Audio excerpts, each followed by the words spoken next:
Have you ever met the connector? Well, he ponders, he helps, he creates, he writes, he speaks. He basically connects people and brings them together. I speak about Paul Solano of PS and All Marketing Group. At psandallmarketinggroup.com, you will receive an assembled group of Paul's contacts and connections that cross into many sectors of life. Please contact Paul Solano at 617-240-4130 or psandallmarketinggroup@gmail.com if you are in the market for a wide array of services. Again, please contact The Connector, Paul Solano at 617-240-4130 or psandallmarketinggroup@gmail.com with any questions. And now, here's Paul Solano, the host of Paul Ponders. Welcome to Paul Ponders. My name is Paul Solano of PS and All Marketing Group, and I may be reached via email at paul@paulponders.com. Thank you for joining me for my foray into podcasting. It is great to be collaborating with my friend and associate Chalonzo Amos of PodPro Entertainment to bring you some fun, exciting, and informative podcasts. For many years, I've been referred to as the Connector, or in Greater Boston circles as the Connector. With psandallmarketinggroup.com, I've created a side gig to connect you and get things done. Please sit back and relax and listen to today's podcast. If you are driving or operating heavy machinery and just listening, then please just listen and stay focused on your task at hand. Thanks again for listening. Enjoy my ponderings. Let #PaulPonders begin. Greetings, everyone. How is everyone doing? Welcome to another great episode of Paul Ponders. #Paul Ponders. I want to thank you for rating, subscribing, reviewing, and really just stopping me. I say it all the time at Stop and Shop at Pearl Street Station, at all sorts of places around and about, in traffic, wherever, and just complimenting the wonderful array of guests that I've been able to have on Paul Ponders. Quick shout out to Techie Talonzo in the studio, behind the scenes, doing an absolutely incredible job with PodPro Entertainment. Thank you, Techie Talonzo. #indeed. So, this episode, I am very honored to have one of the newest authors in New England on as a guest, a really great guy that I've come to know. I watched him play basketball when I was a Celtics fan. I'm still a Celtics fan. I still won't get over those immediate gratification three-pointers, those marshmallows in that last game against Miami. I'm really honored to have as my guest, Mr. Rick Weitzman. Rick, welcome. Thank you, Paul. Pleasure to be here. Great to have you here. Absolutely. So for our listeners in podcast land, Rick is the author of the book, On the Road Once Again, Stories of a Former NBA Player and Scout.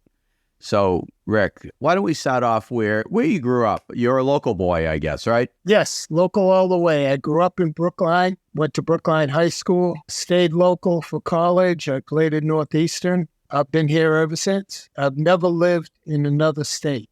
I've been to all 50 states in the U.S. and a couple overseas, but I've never lived outside of Massachusetts. That's wonderful. That's a true Massachusetts residence for you. Well, Rick, I remember you playing for the Boston Celtics. You played on a championship team, I believe? Yes, that is correct. 1968 championship team. That's great. And I believe from reading the book, it's a wonderful book, really, for our listeners. Rick will give the information as to where you could download the book or purchase the book. It was a great book. I love hearing you scoring the final points of the game in that game against the Lakers, I believe. Right. The last points of the championship game. You know, I'd like to say that it was the winning 2 points, but we were up by a comfortable margin, so that's why I was in the game at the time. So what is it like just being on the floor, winning a world championship in the NBA?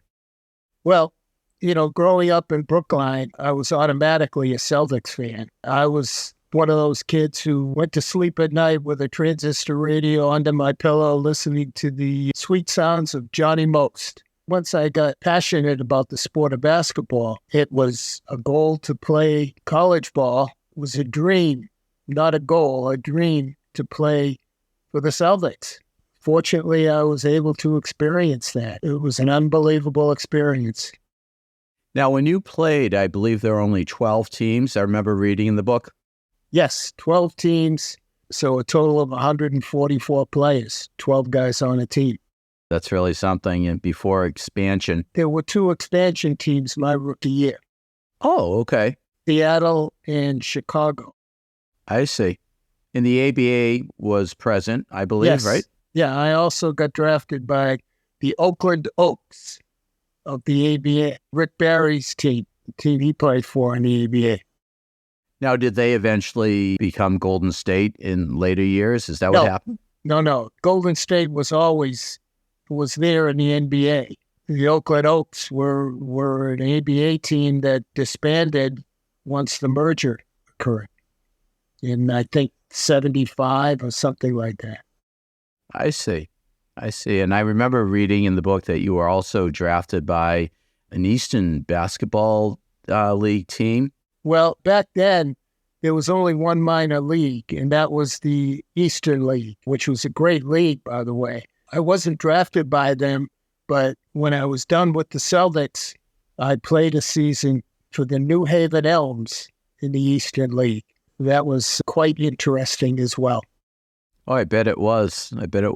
Now, I remember reading from the book, and I knew this from being a Celtics fan, that Bill Russell was player coach. What was it like playing for such a legend, such a great guy? The whole team was legendary to me. And again, as a local kid growing up idolizing the Celtics, the whole team was legendary. Russell was the most unique person I think I've ever met. Obviously a great talent, but one of the most intelligent people I've ever been around as well. Think about being the best player on the team as well as being the coach of the team with no assistant coaches.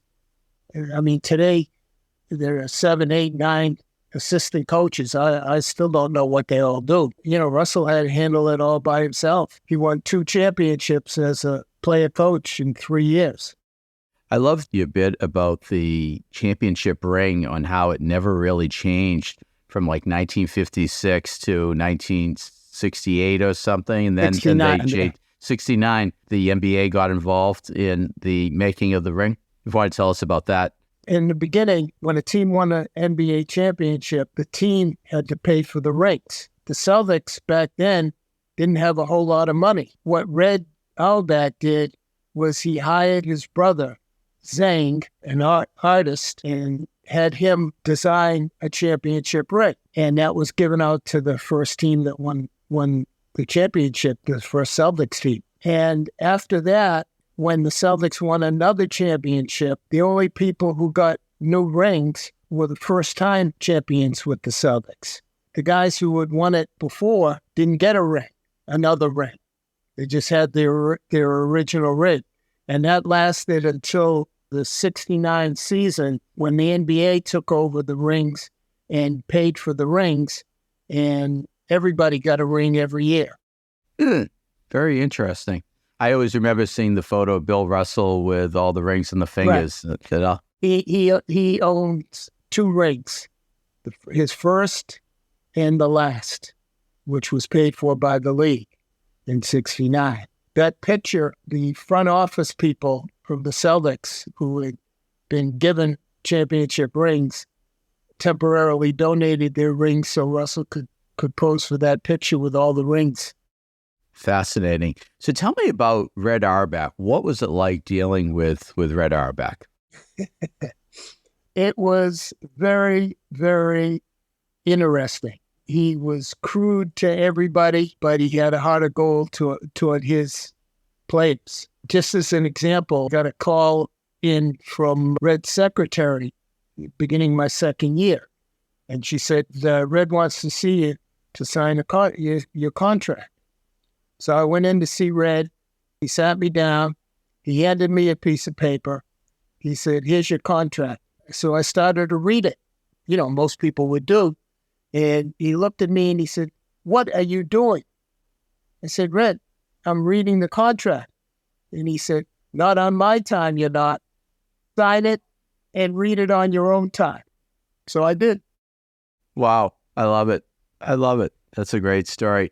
Now, I want to thank you for your service. You served in the Army Reserves.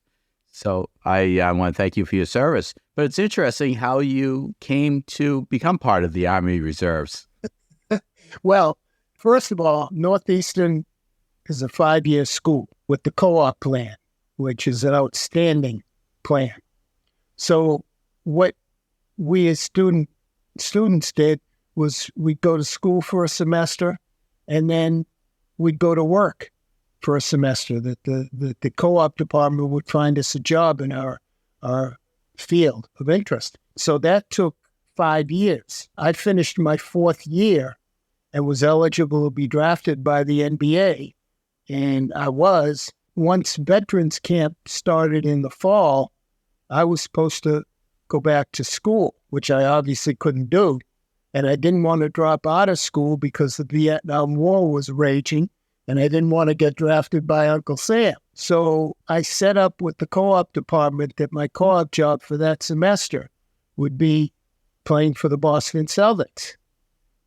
A situation they had never encountered before, but they went along with it. So I played until around December or whatever when the semesters changed.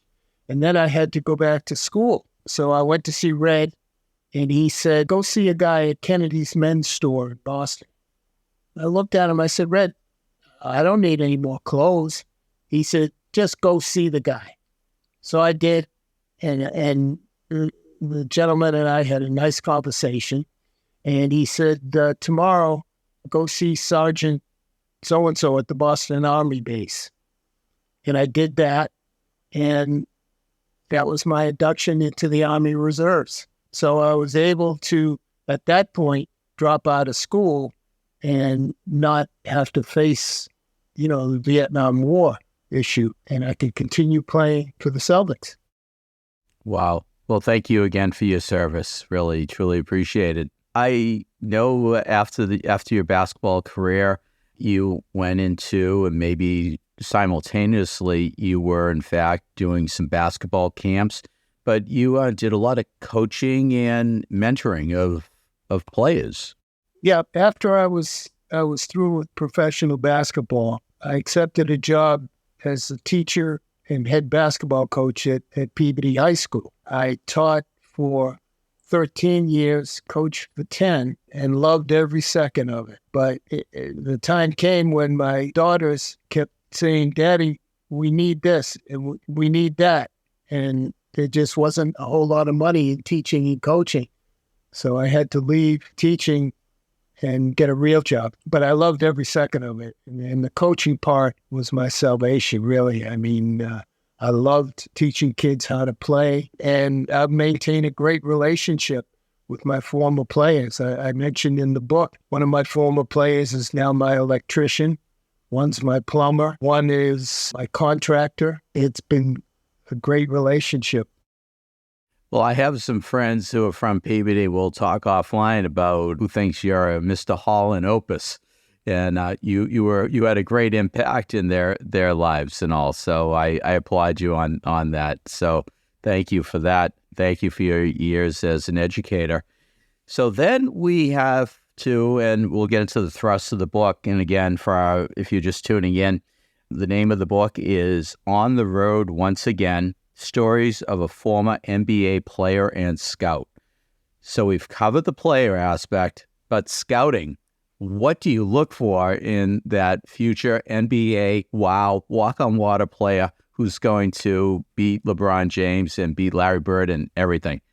Well, what do you look for? That's not a simple answer to that question. Fortunately, when I started scouting, I was mentored by two of the very best, obviously Red Auerbach, and at the time, the assistant coach and director of player personnel, Jimmy Rogers.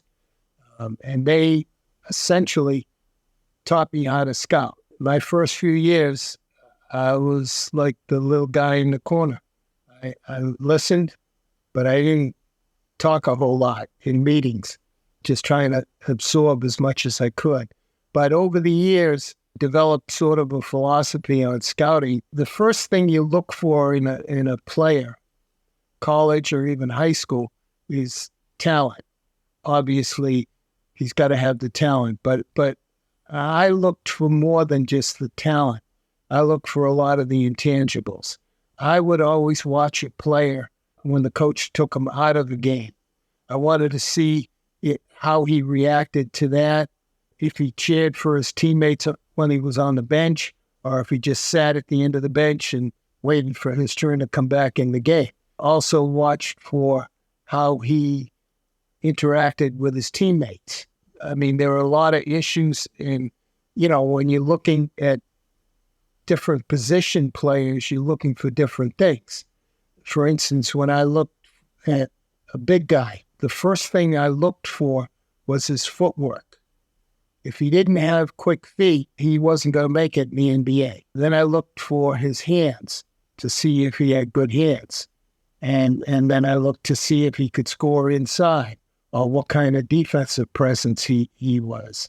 When I looked for a guard, it was totally different. I wanted to see how easily he could beat his man for his own shot, how he ran a team. Was he a distributor or a scorer first? A lot of different things that you look for, that I looked for when I was evaluating players. Interesting. Truly, truly interesting. Now, you said earlier that you have visited all 50 states. Yep. And you've scouted in all 50 states. Is that safe to say? That is correct. I told you offline, I'm a graduate of Boston College, and I worked with a basketball program when I was at BC. And I remember, meeting students, players who played at the DeMathas, the Dunbars, the Hotbeds. And, football, you had like the Moeller Highs, you had all sorts of great hotbeds out in other states outside of New England. Would you focus where Red was really from the Washington area? Would you focus on the Dunbars and the DeMathas of the world, or how did that work? Not at that time. We were only able to scout and draft high school players for a few years while I was scouting. So I saw, for instance, Kevin Garnett play in high school. I saw Kobe Bryant play in high school in Pennsylvania. I saw Tracy McGrady play in high school, I think in North Carolina. But it was so hard to evaluate high school kids to see if they ever could make a difference in the NBA and how long it would take them. I mean, Kevin Garnett, I knew could play in the NBA right away. He was 6'11". He was a great passer. He knew how to play. Kobe Bryant, I thought at that time that it would take him about 3 years before he really got comfortable playing in the NBA. And that's exactly what it took him. I didn't focus on any particular area when I was scouting. I focused more on players and where they were playing. I see.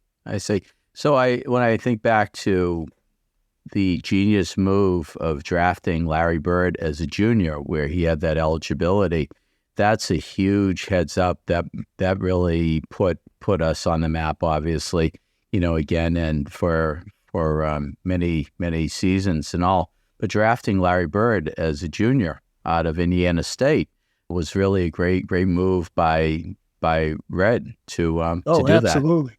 Yep, absolutely. He bamboozled the rest of the league. They didn't think what he did was legal by NBA terms, but it was, and it was a great move. That was before I got into scouting. I think I was broadcasting at the time, but I marveled at some of the things that Red was able to accomplish. The other unbelievable move was trading the number 1 draft pick, which turned out to be Joe Barry Carroll, to Golden State, and in return received the number 3 draft choice, which turned out to be Kevin McHale, and as a throw-in, Robert Parrish.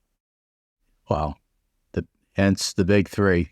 That's great. Now, another player that came along, and I believe you are responsible for finding Reggie Lewis.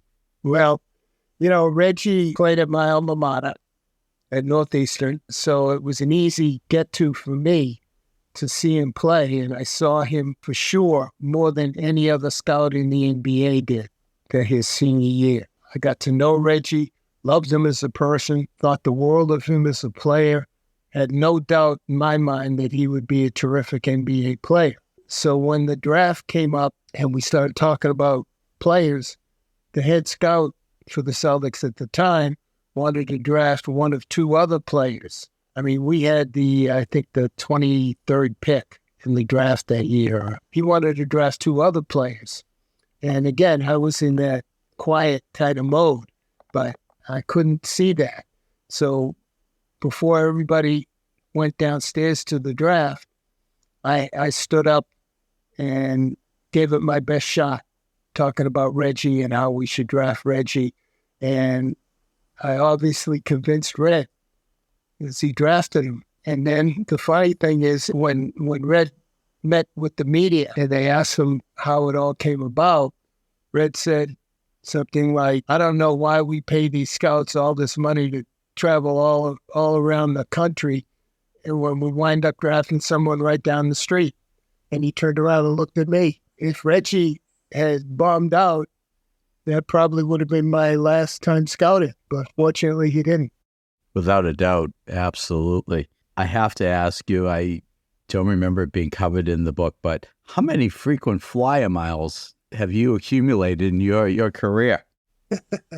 Well, first of all, I used up all my frequent flyer miles by shuffling my two daughters back and forth from college. Whenever they wanted to come home, Dad had frequent flyer miles. My wife and I went on some trips with frequent flyer miles. I had close to 1.5 million miles on Delta Airlines and close to 1 million miles on US Air.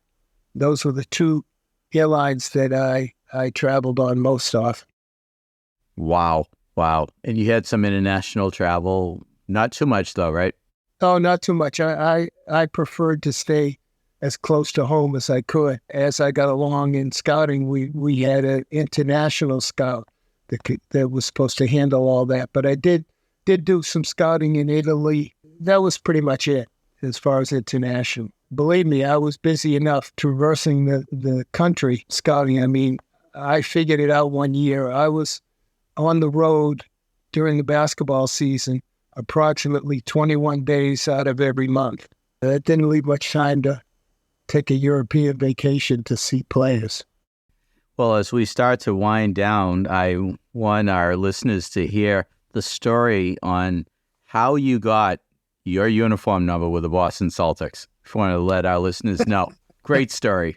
All right. Well, when I went to veterans camp and we had exhibition games and inter-squad scrimmage games, they gave me uniform number 25. And that was fine. I didn't care. And as long as it said Celtics on the front, I couldn't have cared less what number it was. And then when the first regular season game, opening night, approached, I walked into the locker room and everybody's uniform was hanging from the lockers. And I looked around for number 25 and it wasn't there. And I said, oh, I think there's a problem here. And so I just stood there. And finally, the equipment manager came over to me and he said, they decided to retire Casey Jones's number 25. You're wearing number 26. And I saw it over there hanging all by its lonesome. And I got there as quick as I could, put it on, and that was that. And the rest, as they say, is history, right? I guess. Well, Rick, I want to thank you for being with us on this podcast. I'll mention the name of the book again. On the Road Once Again, Stories of a Former NBA Player and Scout. And how do our listeners get hold of this wonderful, great read? Well, it was self-published through Amazon because my son-in-law, Mike Cloherty, who you've had on your podcast, wrote his book and self-published it. So when I found that out, I said, Mike, when my book's ready to go, you're going to walk me through self-publishing. And he did. So it's on Amazon. Anybody who's interested can either look up the title in the Amazon search bar or my name. They'll have two choices, a paperback or a Kindle version, an ebook version. They're both still available as far as I know. Our operator is standing by. MasterCard, Visa accepted? I guess. Okay, there we go. It's like a purchase from Amazon. Whatever card people use to purchase stuff from Amazon, they can use to get the book. Alrighty, super. Well, Rick, again, I want to thank you for taking the time to be on another episode of Hashtag Paul Ponders. I know we probably could have gone on for another half an hour with many wonderful, wonderful stories, but I want to thank you for your career as an educator, professional basketball player in the military, Army Reserves, and just being an all-around great person. So I thank you for being with us on this podcast. Thank you, Paul. It's been a pleasure. Absolutely. As we wind down, let me just do this closeout here. And I want to thank our listeners for tuning in to another episode of Hashtag Paul Ponders. And I want to thank you for rating, subscribing, reviewing, and just letting your friends know that you could reach me at paulponders.com or PS and All Marketing Group. It's been a great episode. More great episodes to come. Again, thanks to Rick Weitzman. On the road, once again, stories of a former NBA player and scout. Please check it out on Amazon.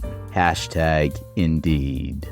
I trust that you have enjoyed Hashtag Paul Ponders. Again, my name is Paul Solano of PS and All Marketing Group, and I may be reached via email at paul@paulponders.com to do some more pondering. Many thanks to my longtime collaborative friend and associate, Chalonzo Amos of Pod Pro Entertainment, in bringing you our fun, exciting, informative podcasts. You rock, Techie Chalonzo. With PS and All Marketing Group, I created a side gig to connect you and get things done. Please do not hesitate to reach out to me at paul@paulponders.com with any questions. Subscribe to our YouTube channel at Paul Ponders. Follow us on Twitter at Paul Ponders Pod. Follow us on Instagram at Paul Ponders Podcast. Thank you again for listening to Hashtag Paul Ponders, available on Apple Podcasts, Spotify, our website, paulponders.com, or wherever you stream your podcasts. Subscribe, stream, rate, and review our shows. Your ratings and reviews help our show reach new audiences. Produced by Pod Pro Entertainment, Hashtag Paul Ponders lives within a network of podcasts located at podproentertainment.com. Hashtag the new radio. Until we meet again, my friend, stay well. Hashtag Indeed.